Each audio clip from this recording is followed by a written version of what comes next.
Calgary property assessments are out, and it's bad news for businesses. The assessments are based on values from July 1st, 2016, and overall, non-residential property values are down by an average of 6%.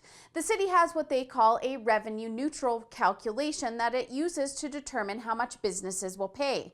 So if your assessment is above that 6% decrease, you're going to pay more, even though the mayor and city council are calling this a tax freeze.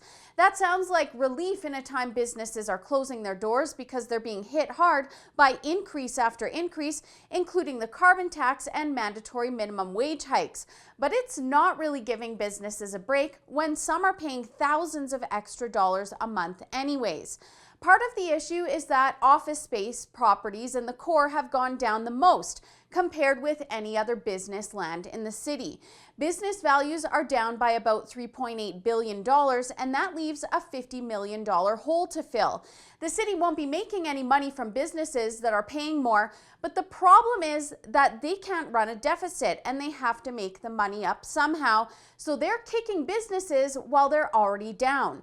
Under the city's calculations, those business properties that didn't decrease by more than 6% and the ones that saw a legitimate increase in property value that comes along with an increased tax are taking the brunt of the bill in a redistribution of tax liabilities.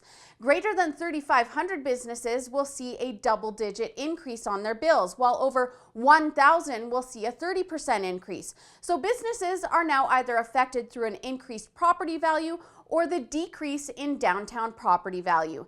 In other words, even if your business property value was down, your costs are still going up. And this also means that when times are tough, businesses suffer the most under the tax system. Right now, businesses are facing minimum wage hikes and a carbon tax, like I mentioned, from the provincial government, and now council sticks them with this. Of course, they keep touting their tax freeze as relief for everyone in the city, but that's just a disingenuous talking point from politicians when 3/4 of businesses are paying increased fees. And this isn't a tiny increase. It equates to thousands of dollars, sometimes tens of thousands of dollars over the course of the year. So just add that to the thousands that businesses are already paying for the carbon tax and minimum wage hikes, all during an economic downturn when people are spending less money and going out less.